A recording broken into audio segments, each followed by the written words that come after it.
Obrigado. É uma honra estar aqui hoje, na formatura de uma das melhores universidades do mundo. Verdade seja dita, eu nunca me formei na faculdade.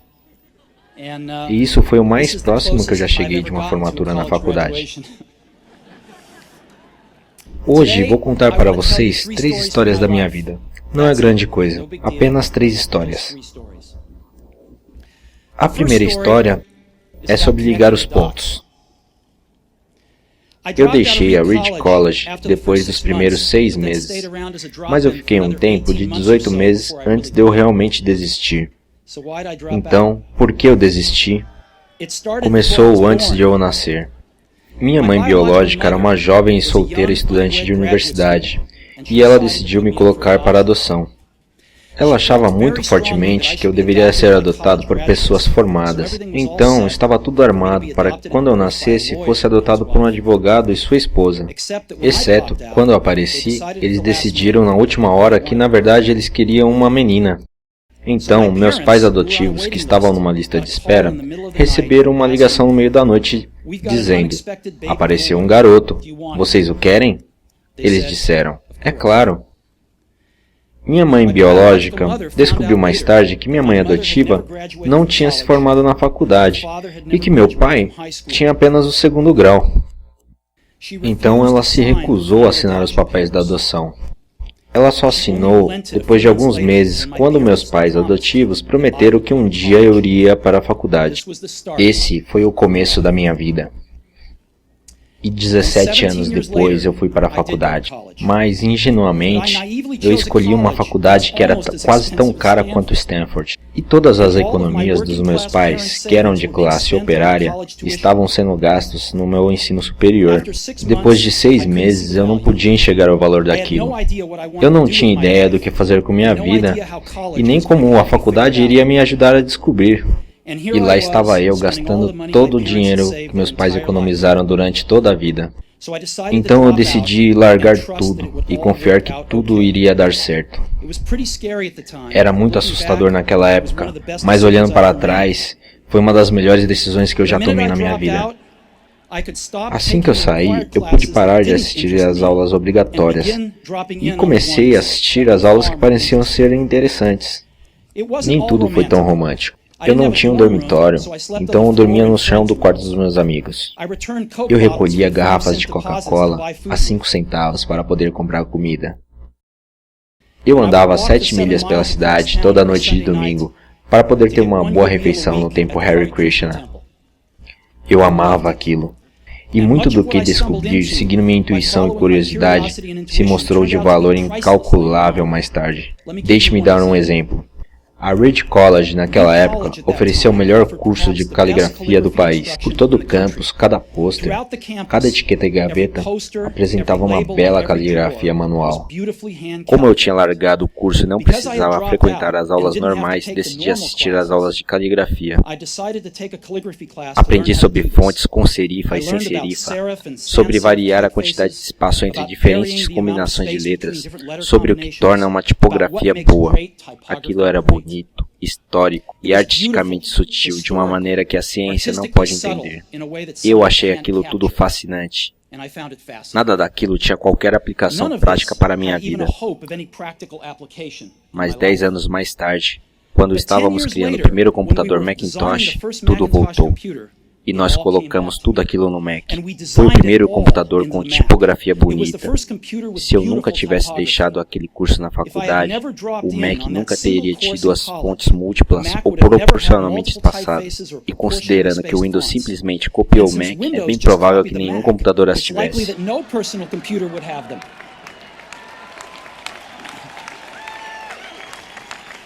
Se eu nunca tivesse largado o curso, nunca teria frequentado essas aulas de caligrafia, e os computadores poderiam não ter a maravilhosa caligrafia que eles têm. É claro que era impossível conectar esses fatos olhando para a frente, quando eu estava na faculdade. Mas aquilo ficou muito claro, olhando para trás 10 anos depois. De novo, você não consegue conectar os fatos olhando para a frente.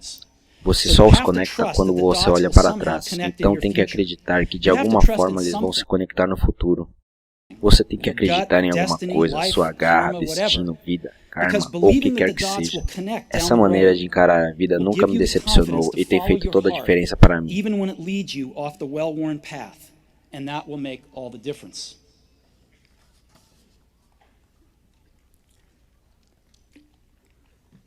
Minha segunda história é sobre amor e perda. Eu tive sorte porque descobri bem cedo o que queria fazer na minha vida. O Oz e eu começamos a Apple na garagem dos meus pais quando eu tinha 20 anos. Trabalhamos duro e em 10 anos a Apple se transformou em uma empresa de 2 milhões de dólares e mais de 4 mil empregados. Um ano antes, tínhamos acabado de lançar nossa maior criação, o Macintosh, e eu tinha 30 anos. E aí fui demitido. Como é possível ser demitido da empresa que você criou? Bem, quando a Apple cresceu, contratamos alguém para dirigir a companhia. No primeiro ano, tudo deu certo, mas com o tempo nossas visões do futuro começaram a divergir. Quando isso aconteceu, o conselho de diretores ficou do lado dele. O que tinha sido o foco de toda a minha vida adulta tinha ido embora e isso foi devastador. Fiquei sem saber o que fazer por alguns meses. Senti que tinha decepcionado a geração anterior de empreendedores, que tinha deixado cair o bastão no momento em que ele estava sendo passado para mim. Encontrei David Packard e Bob Noyce e tentei me desculpar por ter estragado tudo daquela maneira. Foi um fracasso público e eu até mesmo pensei em deixar o vale. Mas, lentamente eu comecei a me dar conta de que eu ainda amava o que eu fazia. The turn of events at Apple had not changed that one bit. I'd been rejected, but I was still in love. Foi quando decidi começar de novo. Não enxerguei isso na época, mas ser demitido da Apple foi a melhor coisa que podia ter acontecido para mim. O peso de ser bem-sucedido foi substituído pela leveza de ser de novo iniciante, com menos certeza sobre tudo.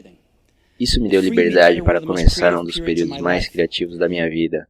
Durante os 5 anos seguintes, criei uma companhia chamada Next, outra companhia chamada Pixar e me apaixonei por uma mulher maravilhosa que se tornou minha esposa. A Pixar fez o primeiro filme animado por computador, Toy Story, e é o estúdio de animação mais bem sucedido do mundo.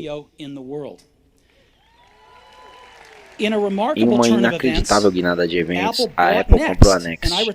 Eu voltei para a empresa e a tecnologia que desenvolvemos nela está no coração do atual renascimento da Apple. E Lorraine e eu temos uma família maravilhosa. Tenho certeza de que nada disso teria acontecido se eu não tivesse sido demitido da Apple. Foi um remédio horrível, mas eu entendo. Era o que o paciente precisava. Às vezes a vida bate com um tijolo na sua cabeça. Não perca a fé. Estou convencido de que a única coisa que me permitiu seguir adiante foi o meu amor pelo que eu fazia. Você tem que descobrir o que você ama. Isso é verdadeiro tanto para o seu trabalho quanto para as pessoas com que você ama. Seu trabalho vai preencher uma parte grande da sua vida. E a única maneira de ficar realmente satisfeito é fazer o que você acredita ser um ótimo trabalho. E a única maneira de fazer um excelente trabalho é amar o que você faz. Se você ainda não o encontrou, continue procurando. Não sossegue. Assim como todos os assuntos do coração, você saberá quando encontrar. E, como em qualquer grande relacionamento, só fica melhor e melhor à medida que os anos passam. Então continue procurando até você achar. Não sossegue.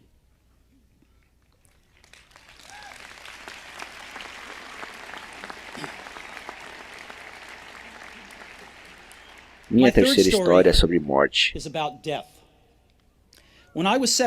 Quando eu tinha 17 anos, li uma frase que era algo assim: se você viver cada dia como se fosse o último, um dia ele realmente será o último. Aquilo me impressionou. E desde então, nos últimos 33 anos, toda manhã eu olho no espelho e pergunto: se hoje fosse meu último dia, eu gostaria de fazer o que farei hoje? E se a resposta é não por muitos dias seguidos, sei que preciso mudar alguma coisa. Lembrar que estarei morto em breve é a ferramenta mais importante que já encontrei para me ajudar a tomar grandes decisões. Porque quase tudo, expectativas externas, orgulho, medo de passar vergonha ou falhar, caem diante da morte, deixando apenas o que é importante. Não há razão para não seguir o seu coração. Lembrar que você vai morrer é a melhor maneira que eu conheço para evitar a armadilha de pensar que você tem algo a perder. Você já está nu, não há razão para não seguir seu coração. Há um ano, eu fui diagnosticado com câncer. Era 7h30 da manhã e eu tinha uma imagem que mostrava claramente um tumor no meu pâncreas. E eu nem sabia o que era um pâncreas. Os médicos me disseram que aquilo era certamente um tipo de câncer incurável e que eu não deveria esperar viver mais de 3 a 6 semanas. Meu médico me aconselhou a ir para casa e arrumar minhas coisas, que é o código dos médicos para dizer: prepare-se para morrer. Significa tentar dizer às suas crianças em alguns meses tudo aquilo que você pensou ter os próximos 10 anos para dizer.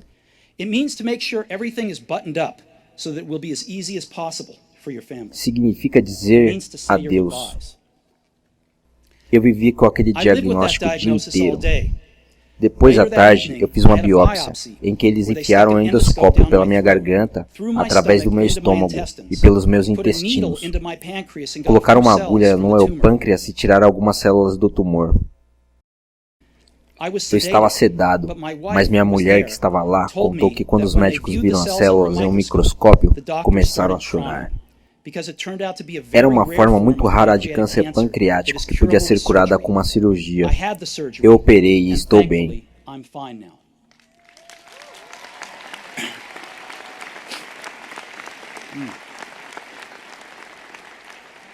Isso foi o mais perto que eu estive de encarar a morte. E eu espero que seja o mais perto que eu vou ficar pelas próximas décadas. Tendo passado por isso, posso agora dizer a vocês, com um pouco mais de certeza, do que quando a morte era um conceito apenas abstrato.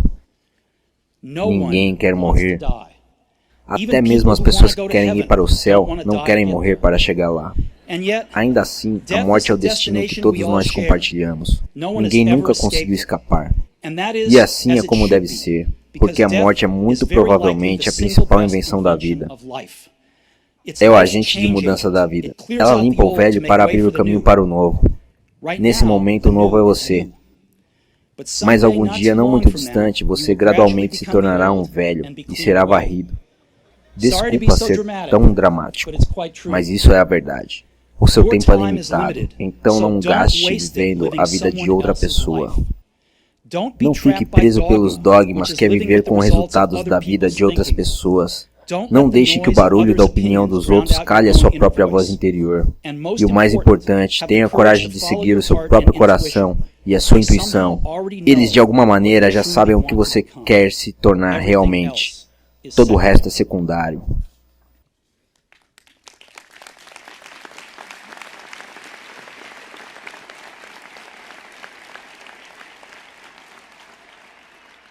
Quando eu era pequeno, uma das bíblias da minha geração era o Catálogo de Toda a Terra.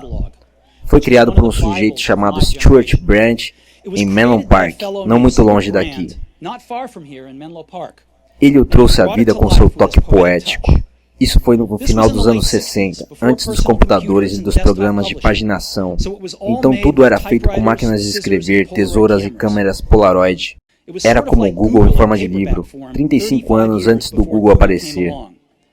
Era idealista e cheio de boas ferramentas e noções. Stuart e sua equipe publicaram várias edições do Catálogo de Toda a Terra. E quando ele já tinha cumprido sua missão, eles lançaram uma edição final.